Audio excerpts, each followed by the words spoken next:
देख रहे हैं आमने सामने नूरुल आरफीन के साथ। अस्सलाम वालेकुम। मुल्की सियासत में एक मरतबा फिर एज एक्सपेक्टेड खलबली मच चुकी है। मियाँ साहब हिट विकेट आउट हो चुके हैं। जरदारी साहब को एक्सपेक्ट किया जा रहा है कि पवेलियन में अनकरीब लौटा ही चाहते हैं। हुकूमती वज़रा की तमाम तर पेशन गोइयाँ दुरुस्त साबित हुई। मियाँ नवाज शरीफ साहब को 183 समातों और 130 पेशियों के बाद बिल आखिर Al Azizia reference steel mill case में जो है वो सज़ा हो चुकी है। 7 साल कैद की सज़ा और भारी जुर्माना उन पर ऐड किया गया है। साथ ही साथ उन्हें फ्लैगशिप रेफरेंस में बरी कर दिया गया। लेकिन जाहिर है कि एक तरफ से अगर बारात मिले और दूसरी तरफ से जेल, तो बारात फिर भी नहीं मिल पाती। मियाँ साहब ने इतना कहा कि मुझे अडियाला जेल बस ना भेजा जाए, मुझे कोट लखपत जेल मुंतकिल कर दिया जाए। अदालत ने नवाज शरीफ साहब की इस इस्तदा को मंजूर करते हुए नैब की तहवील में उनको दे दिया है मियाँ नवाज शरीफ साहब को। और आज रात नवाज शरीफ साहब जो हैं वो अपने मकाम मखसूस पे पहुँच जाएंगे। फैसले के खिलाफ एज एक्सपेक्टेड मियाँ नवाज शरीफ के जालों ने, उनके लीगी कारकुनान ने हंगामा आराई की, अपने एहतजाज का बाज़ाब्ता एहतजाज का उन्होंने रजिस्टर कराया। साथ ही साथ शाहिद खाकान अब्बासी साहब इसमें नज़र नहीं आ रहे, उन्होंने अपने दीगर लोगों के साथ, मुशाहिदुल्लाह खान वगैरह के साथ इस फैसले के खिलाफ बहुत बातें की। उन्होंने कहा कि इसी किस्म के हम फैसले की तवक्को कर रहे थे। अदालतों के फैसले का हम एहतराम ज़रूर करते हैं, लेकिन तारीख़ इस किस्म के किसी फैसले को, और पाकिस्तान के अवाम भी इस किस्म के किसी फैसले को कबूल नहीं करते। मुशाहिदुल्लाह खान साहब ने फरमाया कि ये एक तरफ से लॉलीपॉप हमें दिया गया है। मरियम नवाज साहिबा भी आज बहुत ज़माने के बाद ट्विटर पर मुतारिक दिखाई दी। उन्होंने फरमाया कि सज़ा अंधे इंतकाम की आखिरी हिचकी, अपने तौर पे क्रिएटिव राइटिंग है लेकिन मेरे सर के ऊपर से चली गई। बहरहाल उन्होंने ये बताने की कोशिश की कि नवाज शरीफ साहब जो है वो कतई इनोसेंट हैं। एक तो ये था, जाहिर है कि इसकी तवक्को भी की जा रही थी जो कि हो गया। एक तरफ से सज़ा और जुर्माना मियाँ नवाज शरीफ साहब भुगतेंगे और दूसरी तरफ से उन्हें एक केस में मासूम भी बताया गया है। दूसरी एक इंतहाई अहम तरीन डेवलपमेंट जिसने अच्छों के औसान ख़ता कर दिए हैं वो है शहजाद अकबर साहब की प्रेस ब्रीफिंग, जिसमें उनके साथ मौजूद थे वफाकी वज़ीर इत्तलात व नशरियात जनाब फवाद चौधरी साहब। इसमें उन्होंने JIT रिपोर्ट्स जो मनी लॉन्ड्रिंग के हवाले से फाइंडिंग थी उसके मंदरजात को अफशा किया, और वो ऐसे चौंका देने वाले सनसनीखेज़ इंकशाफात थे। जाहिर है कि अभी इसकी कंफर्मेशन होना, इसके ऊपर दलाइल दिए जाना, ये सारी चीज़ें अभी बाकी हैं। मुआविन खुसूसी फरमाते हैं कि 924 अफराद के बयान कलमबंद किए गए। 100 से ज़ायद जारी बैंक अकाउंट्स का सुराग लगाया गया। 59 मशकूक अकाउंट्स में ट्रांजेक्शन्स देखी गई। उन्होंने नवाज शरीफ साहब को आसिफ अली जरदारी साहब के मुकाबले में तिफल मकतब यानी स्कूल गोइंग चाइल्ड करार दिया। उन्होंने बताया कि आसिफ अली जरदारी साहब और ओमनी ग्रुप मिली भगत से मनी लॉन्डर करते रहे। लूट मार के लिए मुनज़्ज़म सिस्टम, जरदारी सिस्टम का नाम उन्होंने दिया, वो बनाया गया था। बिलावल हाउस के अतराफ़ के 10 आलीशान मकानात, जिनको मकानात कहना उनकी तौहीन है, महलात कहिए तो ज़्यादा बेहतर है, ख़रीदे गए। नवाबशाह और नौडेरों में ज़रई ज़मीनें खरीदी गईं। अनगिनत फैक्ट्रियों को जबरन औने पौने खरीद लिया गया। अजीब किस्म की बात है, लेकिन बहरहाल इंकशाफ है तो जी कबूल तो करना है। बता रहे हैं बिलावल की सालगिरह के लिए 1 लाख रुपए से जायद मालियत का केक भी ओमनी ग्रुप ने दिया। यानी माल मुफ्त दिले बेरहम की इससे ज्यादा भौंडी और मज़ाक़ खेज़ तफसीर नहीं मिलती पाकिस्तानी सियासत में। बिलावल के लिए 27 बकरों की कुर्बानी जाली अकाउंट्स से हुई। बताइए, अब सदका भी दिया जा रहा है तो उस एक माल से, कि जो कि शायद जायज़ नहीं है। मैं शायद इसलिए कह रहा हूँ क्योंकि अभी पीपल्स पार्टी का वर्जन आया नहीं है। बताया जा रहा है कि ओमनी ग्रुप के तैयारे पर आसिफ अली जरदारी और दीगर अफराद ने, सिंध हुकूमत से ताल्लुक़ रखने वाले दीगर अफराद ने 110 दौरे फरमाए। बिलावल और आसिफ अली जरदारी को माहाना जेब खर्च के तौर पर 1.5 करोड़ रुपए दिए जाते थे। गजब खुदा का, इतना जेब खर्च, मतलब ये तो रकम साल भर के लिए काफ़ी होती है किसी नन्हे मुन्ने से एंकर के लिए। लेकिन बहरहाल अब आसिफ अली जरदारी साहब है तो मान लीजिए ये तो था वो जो कि पीपल्स पार्टी की क़यादत के लिए ओमनी ग्रुप की खिदमात थी। अब पीपल्स पार्टी की क़यादत की खिदमात क्या थी बकौल इस JIT, मुझे नहीं पता सही है कि नहीं, ये अब हम आगे जाके फाइंडिंग करेंगे। बताया जा रहा है कि जी ओमनी ग्रुप को गैर कानूनी तौर पर 54 अरब रुपए का कर्जा दे दिया गया। जाली कंपनी के नाम पर नेशनल बैंक और सिंध बैंक से कर्जे लिए गए। अयान अली को लाने जाने वाले सहूलतकार को ग्रेड 12 की नौकरी दी गई। किस किस्म की सहूलत ये फराहम करता था सहूलतकार, और किस किस्म की राहतें किस किस को कहाँ कहाँ मुयसर आती थी, अब ये तो मेरा ख्याल है बड़ा एक अजीब सा होगा अगर इस बारे में हम तहकीकात करें। ये तहकीकात मेरा नहीं ख्याल है कभी मंजर आम पे आ सकेंगी। लेकिन बहरहाल आज जो सबसे ज़्यादा सनसनीखेज बात हुई चीफ जस्टिस ऑफ पाकिस्तान के हवाले से, यार हयान अली साहिबा को तो हटा दो भाई, इंसानी है ना। हाँ, चीफ जस्टिस खान साहब जो हैं वो उन्होंने बताया कि क्या बैरिया टाउन अभी भी क्या वो अभी भी बैरिया टाउन का नाम इस्तेमाल कर रहा है। ये मेरा ख्याल है मलिक रियाज साहब के बारे में बात हो रही है। मलिक रियाज को बैरिया टाउन का नाम इस्तेमाल करने से रोका था, रोकने से जो रुक जाए वो मलिक रियाज कहाँ। लाहौर का बिलावल हाउस किसकी मिल्कियत है? JIT ने जवाब दे दिया कि जी ये जरदारी ग्रुप की मिल्कियत है। मलिक रियाज तो कहता है कि उसके पास पैसे ही नहीं, अगर पैसे ही नहीं तो फिर वो मीडिया वगैरह को कैसे खरीदता रहा, ये मेरा अपना एक सवाल है। उसके बाद आइकन टावर के मालकान कौन कौन हैं, पहले हम बहरिया आइकन को देख लेते हैं। चीफ जस्टिस ऑफ पाकिस्तान ने बताया यानी बहरिया ग्रुप किकबैक्स दे रहा है। यूट्यूब पर टाइप कीजिए, एंकरों की ऑनलाइन मंडी लगी हुई मलिक रियाज साहब का इंटरव्यू मैं आज तक नहीं भूला। लेकिन बहरहाल जमहूरियत है जी। चीफ जस्टिस ऑफ पाकिस्तान ने पहली मर्तबा यानी ये सनसनीखेज जिसको कहते हैं ना वो ये चीफ जस्टिस ऑफ पाकिस्तान फरमा रहे हैं जरदारी और बिलावल के घर के खर्चे भी ये कंपनियां यानी बहरिया टाउन और ओमनी ग्रुप चलाया करती थीं। अरबों रुपए के खांचे हैं, माफ नहीं करेंगे, चीफ जस्टिस ऑफ पाकिस्तान ने बता दिया है। अल्लाह रब्बुल इज्जत से दुआ है परवरदिगार आलम से कि जिसने भी पाकिस्तानी कौम के इस खून पसीने की कमाई को इस बेदर्दी से लूटा है, चाहे वो मेरा ही अपना सगा क्यों ना हो, परवरदिगार उसे कैफे के किरदार तक पहुंचाया जाए। लेकिन ये अभी कबल वक्त इस हवाले से किसी भी किस्म का फतवा देना। हमारे साथ मौजूद होंगे ब्रेक के बाद हमारे मेहमानात, जिनका ताल्लुक पाकिस्तान पीपल्स पार्टी से, नवाब अली हसन साहब, डॉक्टर जरका पाकिस्तान तहरीक इंसाफ की तर्जुमानी फरमाएंगी और चौधरी जफ़र इकबाल साहब पाकिस्तान मुस्लिम लीग नून के हवाले से। हम इनसे गुफ्तगू करेंगे, लेकिन यहाँ जाएंगे एक मुख्तसर से कमर्शियल ब्रेक पे। ब्रेक से वापस आते हैं तो अपनी गुफ्तगू को आगे बढ़ाते हैं।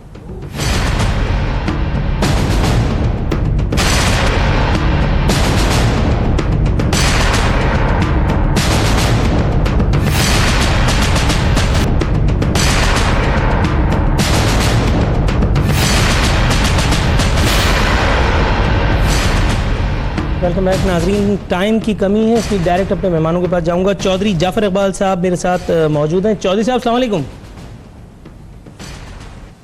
वालेकुम सलाम। सर स्ट्रेट पॉइंट पे आऊँगा, ये मुझे बताइए आज जो फैसला आया है नवाज शरीफ साहब के हवाले से, एक फैसले में बरात का ऐलान किया गया, उनकी मासूमियत को ऑथेंटिकेट कर दिया गया, और दूसरे फैसले में जो है उन्हें मुजरिम ठहरा दिया गया, जिसके बाद मियां नवाज शरीफ साहब अब कोट लखपत की जेल में मेरे ख्याल है इस वक्त तो सोने की तैयारी कर रहे होंगे, टाइम काफ़ी हो गया। आप इस फैसले पर क्या फरमाएंगे सर? बहुत शुक्रिया जी। कोट लखपत तो शायद कल शिफ्ट हूँ, आज अडयाला जेल में हैं मियां नवाज शरीफ साहब। फैसले के ऊपर तो हम यही कह सकते हैं कि ये आगे अपील में जाएंगे और इंशाअल्लाह ताला जिस तरह फ्लैगशिप वाले में सुरखरू हुए हैं और इसी तरह अल अज़ीज़िया में भी हाई कोर्ट में पहुंच के जिस तरह पहले हाई कोर्ट में पहले फैसले पे जो है वो सवालात उठाए गए जजेस की तरफ से, तो नैब के प्रोसिक्यूटर्स और वो बहुत बड़ी JIT जिसके पास 10 जिल्दें थी तो वो कोई चीज़ ऐसी पेश नहीं कर सके।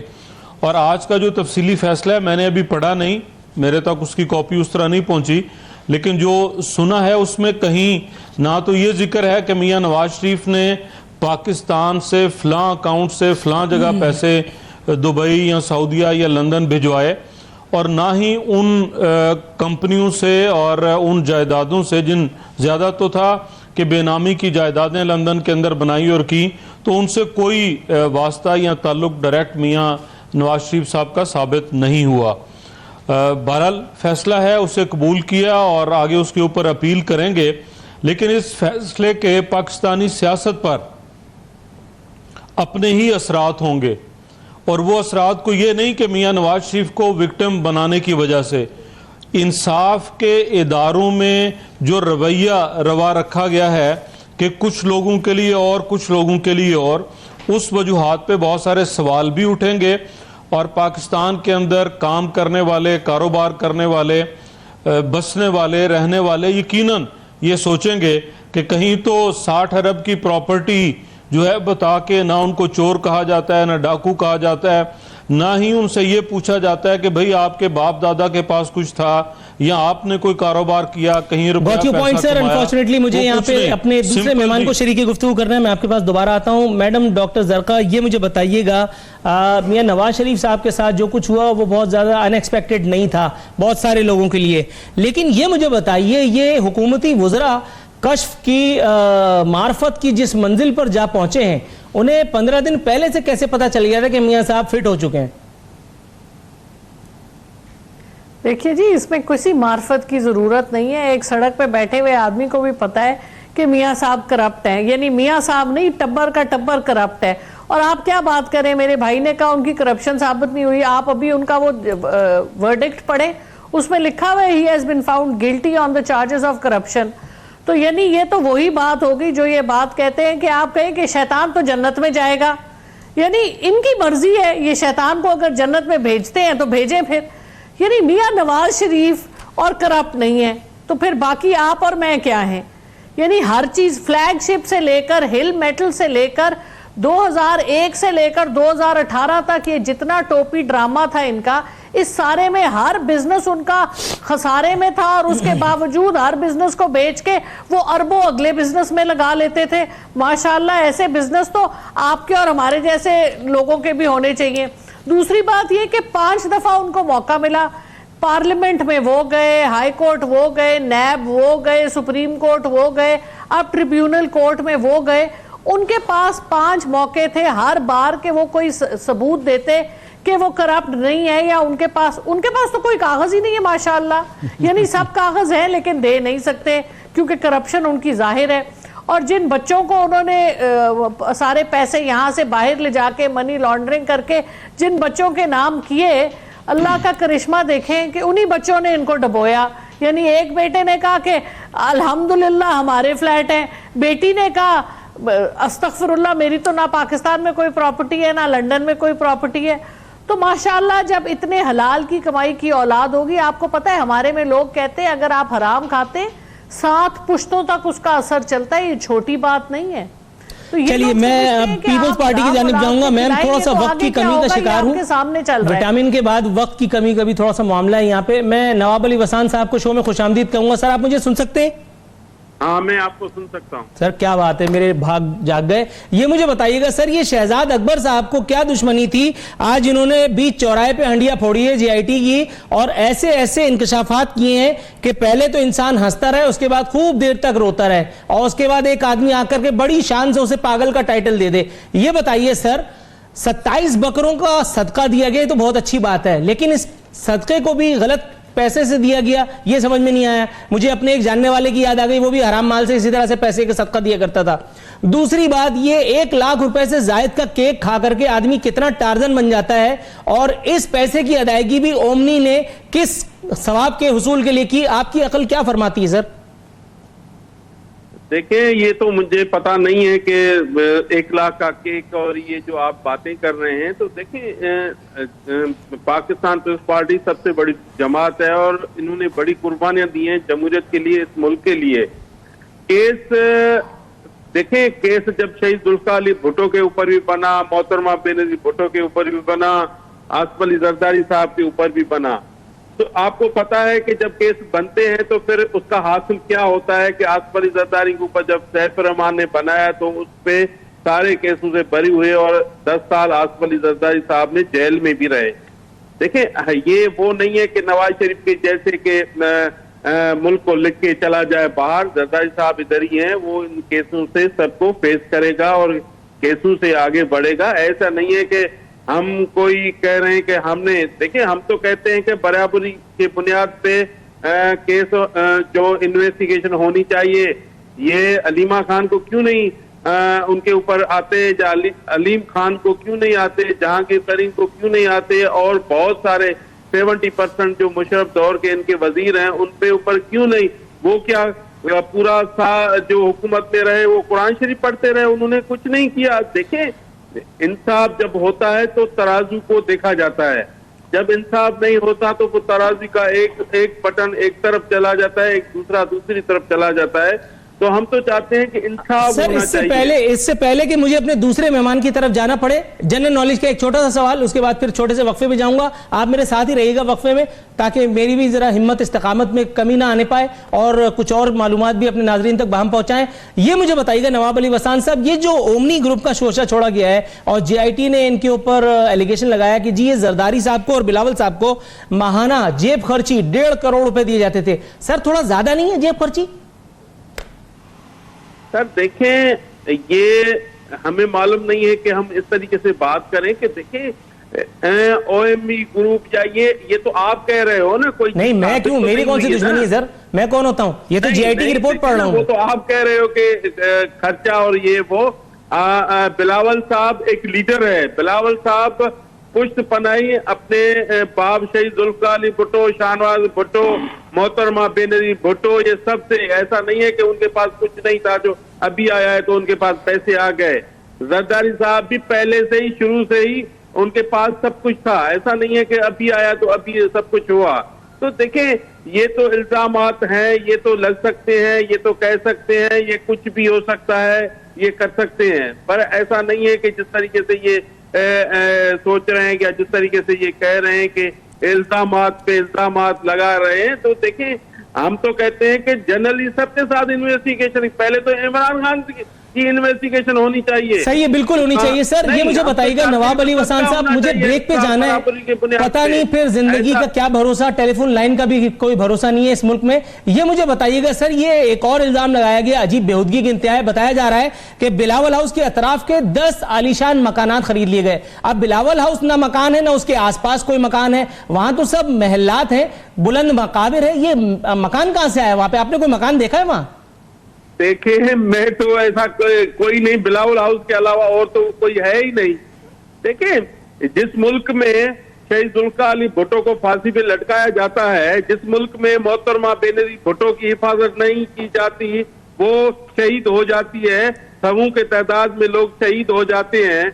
अगर सिक्योरिटी रखना, सिक्योरिटी को उनको बंद जो बिलावल हाउस के इर्द गिर्द है, वो कोई गुनाह है? हमने सिक्योरिटी अपने लीडरशिप के लिए रखी है, तो जाहिर है पार्टी भी अखराजात। सर यही सिक्योरिटी तो अल्ताफ भाई ने भी ली थी, जूते मार के सबको आगे पीछे क्लियर कर दिया गया, मतलब ये सिक्योरिटी यहाँ बिलावल हाउस के लिए जायज कैसे हुई? अल्ताफ की जो आपने बात की है ना, वो मुल्क तोड़ने की बात कर रहा था। हम मुल्क तोड़ने की बात नहीं कर, हमने मुल्क को मजबूत किया। हम तो चाहते हैं मुल्क को मजबूत हो, हम तो चाहते हैं कि शहीद जुल्फकार अली भुट्टो ने जो इस मुल्क को एटम बम दिया, हम उसको कायम और दायम रखना चाहते हैं। जो कायद-ए-आज़म का ख्वाब था, हम उनको पूरा करना चाहते हैं। पाकिस्तान पीपल्स पार्टी, हाँ, ये इसलिए जरूरी है, तो इस मुल्क के लिए जितनी कुर्बानियां पाकिस्तान पीपल्स पार्टी ने दी है, शायद सर नवाब अली वसान साहब इस एक फोरम पे मैं सर पीपल्स पार्टी की कुर्बानियों का अलग ऐलान एतराफ फरमाते हुए आपसे मुअद्दबाना इल्तमास करता हूं कि एक छोटी सी कुर्बानी और दे दीजिएगा। ब्रेक से वापस आता हूं, तब तक मेरे साथ रहिएगा, मेरे नाजरीन के लिए भी बड़ा।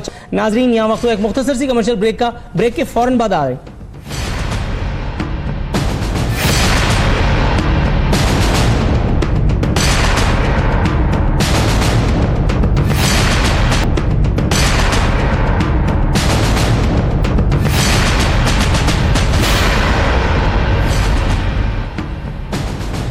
चौधरी साहब, सर ये मुझे बताइएगा, मैं स्ट्रेट पॉइंट पे आऊंगा, वक्त बहुत कम है। ये मुझे बताइएगा, क्या इस मर्तबा नवाज शरीफ साहब की सजा की मुद्दत पूरी होने पाएगी?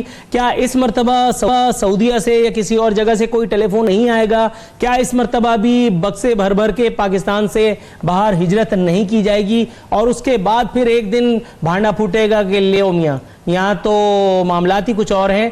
मैडम को नींद भी आने लगी है, हालांकि सवालात काफ़ी संजीदा हैं। ये मुझे बताइएगा कि आपके ख्याल में इस किस्म का कोई फिर सानिया तो दरपेश नहीं आने वाला है? बहुत शुक्रिया जी। पहले तो मैडम जो भी कह रही थी हसन हुसैन और मरियम साहिबा के बारे में और कुछ अल्फाज, बहरहाल PTI के लोगों का एक अपना मिजाज है और वो अल्फाज के चुनाव में एहतियात कम बरतते हैं। शायद इसी में कोई अफाका हो या इसमें बेहतरी हो या अगली नस्ल की अच्छी तरबियत इसी से हो रही हो कि हराम के पैसों से जो औलाद पले, तो बात अगर यूं छिड़ेगी तो बहुत लंबी जाएगी और बहुत सारी चीज़ें हराम और हलाल हैं और वो सारा पाकिस्तान जानता है कि कहाँ कहाँ है और क्या है। और दोनों बहनें जो जनाब वज़ीर आज़म की हैं, उनकी जो मनी ट्रेल और जायदाद और पैसा और रुपया वो कहाँ से आया, कैसे आया, कितने वो अमीर थे, कितनी फैक्ट्रियाँ थीं। मरियम, हसन और हुसैन के दादा उस वक़्त भी बड़े पाकिस्तान के कारोबारी अफराद में थे जब अभी लोग सरकारी नौकरी की तनख्वाह पे गुजारा करते थे। जहाँ तक आपने ये कहा कि बक्से भरे जाएंगे, कोई सऊदीया से टेलीफोन आएगा, पाकिस्तान की सियासत में मैं भी एक सियासी कारकुन हूँ, हम भी अवाम के अंदर मौजूद रहते हैं, काम करते हैं, मेहनत करते हैं और इस मुल्क को आगे ले जाने में जो किरदार पॉलिटिकल फोर्सेस का है उसमें पीटीआई, पीपल्स पार्टी, जितनी जमातें मौजूद हैं, सबका अपनी अपनी जगह पे एक किरदार है, कोई उसे मिनहा नहीं कर सकता। हमने वो अदा किया। हमें मुल्क छोड़ के जाना पड़ा, किसी की झोंपड़ी हो या कोई महल में रहता हो, वो खुशी से अपना घर छोड़ के नहीं जाता।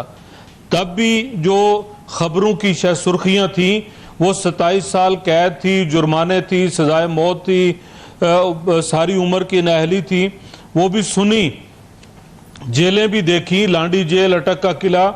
और अगर उसके बाद हिजरत का बीच में मौका आया तो जब वो हिजरत ख़त्म हुई तो फिर ये पाकिस्तान गवाह है कि परवेज़ मुशर्रफ साहब डिक्टेटर जो था वो जिन हालात में इस मुल्क को छोड़ के गया, वो फिर पॉलिटिकल फोर्सेस ने उसकी सिम दुरुस्त आप फरमा रहे हैं। 1000% आपसे अग्रीमेंट है इस एक बात पे, सिर्फ छोटा सा एक अदम इत्तेफाक है। अगर आप कहें तो मैं कहूं, आपने हिजरत का लफ्ज इस्तेमाल किया। हिजरत को अगर आप फरार से वो कर लें तो ज्यादा बेहतर नहीं होगा, क्योंकि हिजरत तो वो नहीं थी, वो तो दागे मफारकत दे जाना था एक ऐसे वक्त में कि जब लोग नारे लगा रहे थे कदम बढ़ाओ नवाज शरीफ, हम तुम्हारे साथ हैं, और वहां बीच में से नवाज शरीफ साहब गायब हो गए। आपका सवाल आ गया, मियां नवाज शरीफ साहब कहीं गायब नहीं हुए। आपने फरार की बात की, फरार तब बनता था जब मियां नवाज शरीफ साहब मुशर्रफ की तरह मुल्क से बाहर जाते और वापस बुलाने पे भी ना आते। मियां साहब ने 2 अटेम्प्ट्स की और जब भी मौका मिला वो पाकिस्तान के अंदर आके फिर वहीं से शुरू हुए। और अभी जब ये इंतखाबात के दौरान बहुत प्रेशर था बहुत सारे कॉर्नर से कि मियां नवाज शरीफ साहब लंदन में बैठ जाएं, पाकिस्तान की सियासत से तौबा कर लें, वो सिविल सुप्रीमेसी की बात ना करें, लेकिन सजा सुने जाने के बावजूद वो चल कर आए। राह फरार अगर इख्तियार करनी होती तो आज वो पूरे एतमाद के साथ फिर अदालत के सामने पेश ना होते। दुरुस्त है सर, आपको टाइम देने के बाद अब वक्त है कि तहरीक इंसाफ की थोड़ी सी सुन ली जाए। में सर उनका थोड़ा सा तो हक बनता है, आपकी इजाजत से। एक आखिरी बात सर, आधे मिनट में 30 सेकंड। एक आखिरी बात, इमरान खान साहब को इलेक्शन कमीशन ने बुलाया, गालिबन 9 वकील तब्दील किए और फिर माफीनामा जमा कराया कि मैं अदालत में हाजिर नहीं हुआ। सुप्रीम कोर्ट कह रही है अपना घर रेगुलर कराइए, चंदा जमा कराइए। इमरान खान साहब वहां से भी भाग रहे हैं। हमने तो 10 साल सजा हो या 7 साल हो, आज भी मेरे कायद ने अदालत में बड़ा मुस्कुरा के उस फैसले को कबूल किया। साहब की तरफ एक मुस्कुराहट बड़ी नजरों के साथ देखा और खंदा पेशानी के साथ कबूल भी किया। और अभी हम आगे चलकर, मैं खुद एक राइटर हूं, आप क्यों मुझे स्क्रीन पे दे रहे हैं? मैं अगला सीन लिख दूंगा इस पे। 1 मिनट रुकिएगा, जरा तवक्को फरमाइएगा। मैडम, ये मुझे बताइएगा, जो ये बातें कर रहे हैं वो सुन करके बाँचें मेरी खुशी से फटी जा रही हैं। अलबत्ता ये अलग बात है कि इस पर यकीन करने का दिल नहीं कर रहा। ये मुझे बताइएगा मैम, हम जिंदा रहें बाकी सब मर जाएं, पीटीआई की सियासत जो है वो लोग यही कहते हैं ना कि मतलब हम हुकूमत में आ गए अब तुम जाओ जहन्नम में। अब ये मुझे बताइए कि चलो आसिफ जरदारी साहब भी फिट होने जा रहे हैं बकौल शख्स से। थोड़ी देर पहले हम बात कर रहे थे कि चलो मियां नवाज शरीफ साहब भी वहां पहुंच गए जहां पहुंचाए जाना मकसूद था। अब क्या होगा? पाकिस्तानी सियासत तब्दीली के वही हचकोले खाती रहेगी जो इस वक्त खा रही है। मीडिया इंडस्ट्री के साथ जो कुछ भी हो रहा है, सौतेली माँ जैसा सलूक हो रहा है, चैनल्स के पेट पे लात मार दी गई है, एडवर्टाइजिंग बजट जो है वो उसको श्रिंक कर दिया गया है, मीडिया के लोगों को जो है वो देश निकाला नहीं बल्कि नौकरी निकाला दिया जा रहा है। और बहुत सारी जगहों पर बहुत बड़े बड़े और बहुत नन्हे नन्हे एंकर्स की, प्रोड्यूसर्स की और वॉटएवर्स की तनख्वाहें भी काट दी गई हैं। क्या फरमाएंगी मैम, तब्दीली हकीकी मानों में कब ज़रूर पजीर होने वाली है? बिस्मिल्लाहिर्रहमानिर्रहीम। बात यह है कि सबसे पहले तो जाफर इकबाल साहब को हमारे बड़े भाई हैं, सीनियर सियासतदान है। बात यह है कि जब हकीकत नज़र आती है तो फिर उससे आंखें बंद नहीं हो सकती। सिर्फ इसलिए कि मैं किसी पार्टी का हिस्सा हूँ और अगर मेरा लीडर कोई गलत काम करे, खा वो मेरे मुल्क के साथ गद्दारी हो, खा वो मेरे मुल्क को 4 टुकड़े कर दे, तो मैं उस लीडर की साथ सिर्फ इसलिए मैं उसके झूठ को भी उसको सपोर्ट करूं, उसके काले धंधे को भी सपोर्ट करूं। अब वक्त आ गया है कि हम पाकिस्तानी अपने मुल्क के लिए खड़े हों। ये मुल्क अगर इसी तरह चलता रहता तो ये अगले 10 साल एक की हैसियत से नहीं निकाल सकता। आपकी 18वीं तरमीम ने पूरे रास्ते बनाए हुए हैं इस मुल्क को 4 टुकड़े करने के लिए, और इसकी सब दलीलें आपके जितने भी जो कुछ इस वक्त इस मुल्क में हो रहा है और जो इसके साथ हुआ है वो इस सब बात की एक जिंदा मिसालें इसमें मौजूद हैं। दूसरी बात रही आपके मीडिया के हवाले से, देखिए जी, पाकिस्तान तहरीक इंसाफ की हुकूमत क्यों आई? इसलिए क्योंकि पाकिस्तान मुस्लिम लीग और पाकिस्तान पीपल्स पार्टी ने स्पेस दी, उन्होंने अपना काम नहीं किया। हर बार टर्म लेके हुकूमत में आके इन्होंने कुछ डिलीवर नहीं किया सवाए इसके कि मुख्तलिफ लोगों को मौका दिया कि वो मुल्क से गद्दारी करें, इस मुल्क को टुकड़े टुकड़े करने की साजिशों को इन्होंने पनपने दिया। अब वक्त आ गया है ये इसका जवाब दें। हम इस कौम के, इस मुल्क के, मैं वो हूं जो मेरे वालिद मुहाजिर होके कश्मीर से आए थे पाकिस्तान, हमारे दिल में पाकिस्तान का दर्द है, हमारा खून खौलता है जब यहाँ पे गद्दारों को लीडर बनाया जाता है। आप बिल्कुल दुरुस्त कह रही हैं, लेकिन आपके इस दर्द का झूठ बोला जाता है। मेरे सर में दर्द होने वाला है। इसमें मीडिया वालों को जवाब है। को लूट के चले गए। मेरी बात सुनिए, नहीं नूरुल आरिफीन साहब, अब मेरी बात सुनिए आप। इन्होंने बात की कि नवाज शरीफ साहब के वालिद की यहाँ पे लोहे का कारोबार था, वो तो मान लिया लोहे का कारोबार। मेरे सवाल पे अजय काइंडली, बहुत कम वक्त रह गया। लोहारी गेट गुजारिश सुने, एक मिनट मुझे ये बताएं, हिल मेटल तक लोहारी गेट कैसे पहुंचा? मनी लॉन्ड्रिंग हुई कि पैसे किसी बैंक से बाहर गए? जरा हमें भी पता चले कि वो कौन से गैब के तरीके थे जिनसे लोहारी गेट से ये हिल मेटल, अल अजीजिया और फिर पूरे लंदन के ये मालिक हो गए। ये बातें पता चलनी चाहिए। मैम वो वज़ाइफ की किताब भी इंशाअल्लाह ताला हासिल कर लेंगे जो पढ़ के नवाज शरीफ साहब की मिलों ने अंडे बच्चे दिए। लेकिन काइंडली वक्त की इंतहाई किल्लत का शिकार हूं, प्लीज ये मीडिया के पेट पे जो शाहाना लात मारी जा रही है उसकी तरफ जरा जल्दी से आ जाइए क्योंकि वक्त खत्म होने वाला है। देखिए, कोई शाहाना लात नहीं मारी जा रही। मीडिया की एक फॉल्स ग्रोथ थी जिसमें कि हुकूमत हर साल बिलियंस ऑफ रुपीस, अरबों रुपए दे रही थी अब मीडिया को अपना स्पोक्स पर्सन बनाने के लिए। जब ये फॉल्स आपके एड्स और ये जो आपकी, क्योंकि मीडिया में क्रिएटिविटी जीरो पे है। आप मुझे बताइए, आपके 50 लोकल चैनल है, उनमें से कोई चैनल बच्चों का प्रोग्राम करता है, कोई चैनल यूथ के लिए प्रोग्राम करता है, जबकि 60% आपकी आबादी 30 साल से कम है। ये किस किस्म के मसनूई आपके चैनल्स की ग्रोथ थी जिसमें कि हकीकत पे तो कुछ मबनी ही नहीं था। तो अब जब आप में क्रिएटिविटी नहीं होगी, जब आप कंपटीशन में आगे खड़े नहीं हो आपकी बात को कतई करने का वक्त आ चुका है क्योंकि मुझे कंक्लूजन पे जाना है। पता है क्या सबसे खूबसूरत बात यह है कि आपको मीडिया के ये तमाम उयूब, ये तमाम नुकाइस उस वक्त नजर आए जब इस मीडिया ने, इस अंधे, बहरे और गूंगे मीडिया ने तब्दीली का जो टोकरा था वो अपने कंधों पे उठा करके और ऐवान सदर और अपना पार्लियामेंट बिल्डिंग और ऐवान वजीर आजम में पहुंचा दिया। लेकिन वक्त आ गया है कि अब मीडिया को अपनी अप्रोच को रिविजिट करना पड़ेगा। मीडिया को यह देखना पड़ेगा कि उसने जिस तब्दीली का साथ दिया उस तब्दीली ने उसका साथ क्यों नहीं दिया। इसी तकरीर के साथ नाजरीन यहां जाएंगे, प्रोग्राम को वाइंड अप करने। डॉक्टर जरका, नवाब हसन साहब और चौधरी जाफर इकबाल साहब का इंतहाई मशकूर हूं। नाजरीन प्रोग्राम का इख्तिताम करते हैं। कल इंशाअल्लाह ताला एक मरतबा फिर आपसे मुलाकात होगी। नूरुल आफरीन सिद्दीकी और आमने सामने की टीम को इजाजत दीजिए। फी अमान अल्लाह।